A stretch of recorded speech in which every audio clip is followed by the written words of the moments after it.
Il y a 6 ans, jour pour jour, le 1er décembre 2018, a eu lieu le premier combat entre Tyson Fury et Deontay Wilder. Ce combat s'est soldé par une égalité, mais quel combat!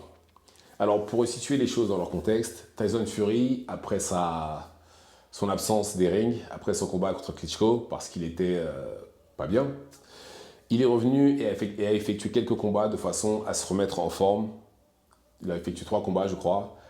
Et après ça, bien entendu, les portes se sont ouvertes à lui. Et il avait le choix. Soit c'était Deontay Wilder, ou soit c'était Anthony Joshua. Parce que les deux, théoriquement, voulaient l'affronter. Ils savaient que c'était un gros billet, que ce soit l'un contre l'un ou l'autre. Et il a choisi Deontay Wilder, et il l'a dit lui-même parce que c'est le plus facile des deux. Vous pouvez regarder sur YouTube, il y a toutes les interviews. Et c'est ce qu'il a dit.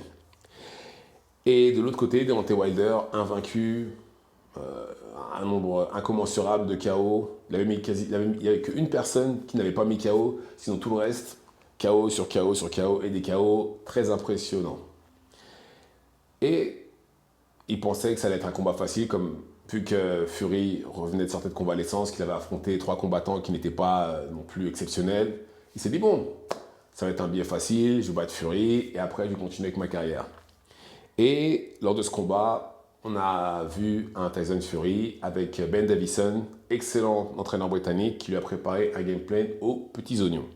Très clairement, le game plan, c'était de outboxer Deontay Wilder et de neutraliser sa main droite. Parce que sa main droite, comme tout le monde le sait, c'est son arme la plus dangereuse. Et alors, il a outboxé Deontay Wilder, ça c'est clair et net. On a clairement vu la différence en termes de boxe, en termes de niveau technique. C'était le jour et la nuit, même si Deontay Wilder est très athlétique, à la vitesse et bien entendu à le punch. Mais là, on a vite vu que Deontay Wilder était outboxable. Et c'est ce qui s'est passé durant le combat. Il a gagné la majorité des rounds. Maintenant, Deontay Wilder n'a pas abandonné et il a envoyé au sol Fury 2 fois. Une première fois, je ne sais plus quand exactement, et la deuxième fois lors du dernier round. Et très franchement, c'est l'un des plus beaux 1-2 que j'ai vu de toute ma vie. Fury s'est retrouvé au sol, inconscient pendant quelques secondes, les bras écartés. Alors, c'est là où justement c'est controversial pour moi, parce que dans la plupart des cas, je peux vous donner plusieurs exemples comme ça. Normalement, quand un combattant se retrouve dans la position de Fury, l'arbitre compte peut-être 1-2, fini. Ou même des fois, il voit la tête taper, il voit le combattant les yeux en l'air, il compte même pas. Il dit ouais, c'est bon, on arrête. Amir Khan, c'est ce qui lui est arrivé contre Canelo. Il a pris un 1-2 pareil. Enfin, il a pris. Non, Canelo a feinté au corps, parce que ça faisait déjà 1 ou 2 rounds qu'il faisait ça et qu'il le touchait au corps. Donc, forcément, au bout d'un moment, Amir Khan s'attendait à des coups au corps. Et il a touché au menton, sa tête a tapé le sol. Fini, on arrête. L'arbitre n'a même pas réfléchi. Il l'a vu inconscient au sol, il l'a regardé, il a dit ah non, c'est bon, on arrête, c'est fini. Pacquiao, quand il a pris le contre par Marquez, je ne sais même pas si l'arbitre a compté. Enfin, voilà. Normalement, quand on se retrouve dans ce genre de position-là, l'arbitre ne compte même pas. 1-2, allez, c'est bon, on arrête. Il a gagné, on laisse tomber. Et je pense que c'est une bonne chose, parce que comme ça, au moins, on protège le combattant de... Ce serait dommage qu'il prenne plus de coups et que ça finisse par l'envoyer à l'hôpital, même si je pense que c'est mieux d'aller à l'hôpital après avoir pris un choc comme ça, mais voilà. Mais Tyson Fury s'est relevé tel l'Undertaker et a continué à combattre. Même s'il a perdu le round, mais il a continué à combattre et le combat s'est terminé par une égalité.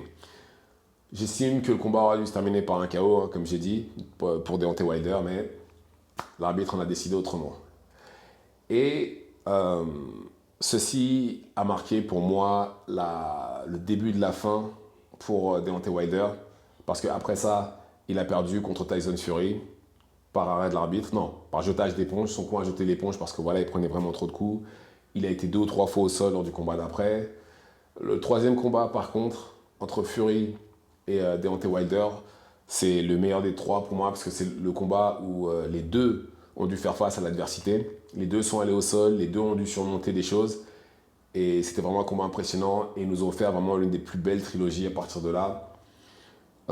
Tyson Fury a défendu sa ceinture 2 fois, une fois contre Dillian Whyte, une fois contre Chisora, et a perdu sa ceinture WBC contre Usyk. lors de leur combat au mois de mai dernier. C'était pour les 4 ceintures. Deontay Wilder, lui, a gagné son combat contre Helenius, mais a perdu tous les autres. Il a perdu contre Joseph Parker, un combat qui n'allait que dans un sens. Il a pris un 12-0, clair, net et précis. Et il a perdu par KO contre Zeng. Je pense que les deux se sont abîmés lors de leur combat. Certes, l'un plus que l'autre. Deontay Wilder est plus abîmé que Tyson Fury. Mais Tyson Fury, ça se voit clairement que c'est plus le même. Et il a dit lui-même que voilà, ça lui a coûté cher ces combats-là contre Deontay Wilder. Mais voilà, il a pris je pense qu'il a pris moins de dommages que Wilder. Enfin, je suis pas sûr, parce qu'il est quand même allé pas mal de fois au sol. Donc je sais pas en fait. Mais en tout cas, voilà, on voit clairement qu'il est abîmé. Et, et voilà, en tout cas, l'une des plus belles trilogies de ces dernières années. Et merci aux deux pour le spectacle. Bon, maintenant j'espère que Wilder va aller à la retraite dans quelques temps. Et Fury de son côté, lui, je ne pense pas. Enfin, vu comment il parle, je pense qu'il va combattre Usyk et aussi Anthony Joshua. Parce que je pense que c'est important pour l'Angleterre de savoir qui est le meilleur des deux. Parce que depuis toujours, on les a opposés sans qu'ils s'affrontent. Et aussi, je pense que déjà, c'est un combat qui générait beaucoup d'argent. Personnellement, moi, je vais le regarder si ça passe à la télé. Enfin, quand ça passera à la télé. Parce qu'en termes de style, ça va être top. Donc voilà. Dites-moi ce que vous en pensez dans les commentaires. Activez la cloche de façon à être tenu au courant quand je posterai de nouvelles vidéos. Et c'est tout pour moi. Ciao, ciao.